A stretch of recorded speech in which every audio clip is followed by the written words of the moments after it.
Welcome back to Indomitable with Dom, the podcast for people who refuse to stay stuck. If you keep telling yourself you're too busy to build the life you actually want, if you feel called to do more but can't seem to get started, this episode is your wake-up call. Because today we're exposing the lie behind I'm too busy, and why the life you're praying for won't show up until you do. Here's the truth.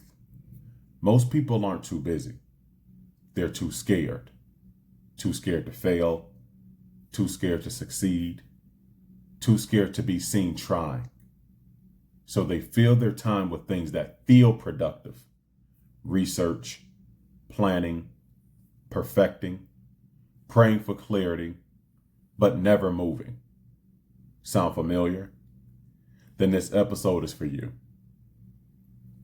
Years ago, I was running a landscaping business, and I had every opportunity to turn it into something great, but I sabotaged it.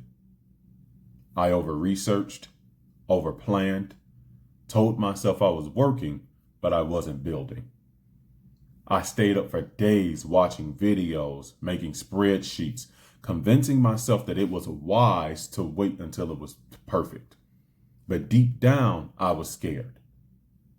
Scared to fail, scared to get it wrong, scared to give it everything and still fall short.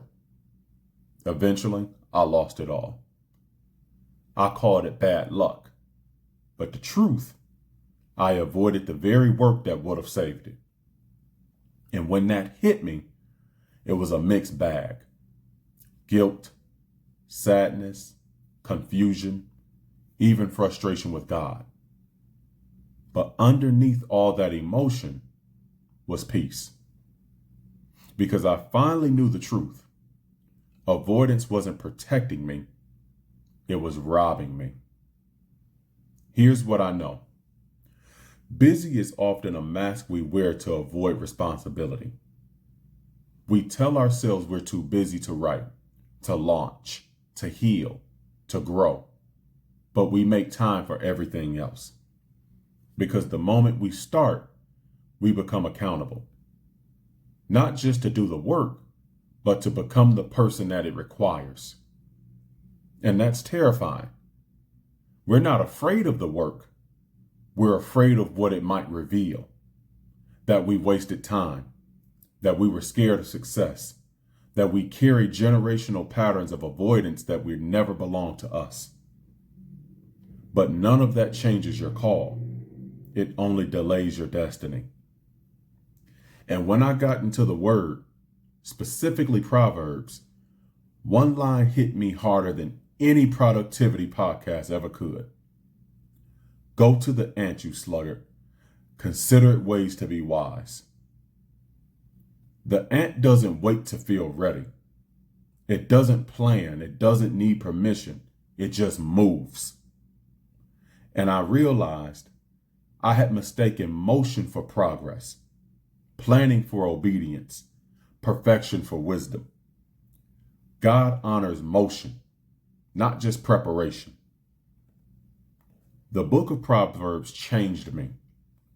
It taught me that God values diligence, that he blesses obedience, not just intention. And I'll be real with you.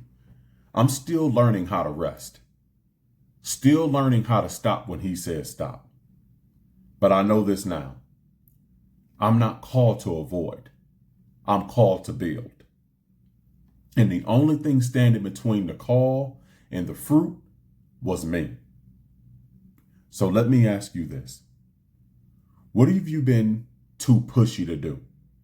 Too busy to do? What dream, habit, healing, or assignment have you kept on the back burner? And who would you become if you finally stopped avoiding it? You don't need more time. You need more truth. You're not busy. You're avoiding. And it's time to stop. Here are 3 small but powerful shifts that helped me. Number 1, I set deadlines, not goals. I stopped saying someday and started saying Tuesday. Number 2, I gave God the growth. I stopped trying to grow people and just planted the seed. Number 3, I reclaimed my time. I stopped using busy as an excuse to stay scared. Here's what it looked like in real life. I launched my TikTok with no clue what I was doing. I just started. I recorded my podcast before I felt ready. I stopped pretending I needed more research and started moving my feet. Because every I'm too busy moment was just another opportunity to obey or delay. You're not lazy. You're not broken. You're not out of time.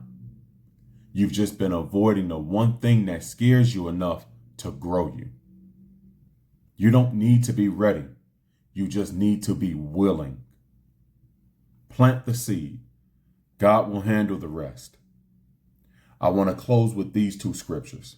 The first one is, the hardworking farmer should be the first to receive a share of the crops. That's 2 Timothy 2:6. And the second, go to the ant, you sluggard, consider its ways and be wise. Proverbs 6:6. If this episode exposed a lie you've been living under, share it with someone else who's stuck in the same trap. Follow the show. Be on the lookout for my free guide, 7 Steps to Overcome Your Mind. Until next time, keep growing, keep fighting, and stay indomitable.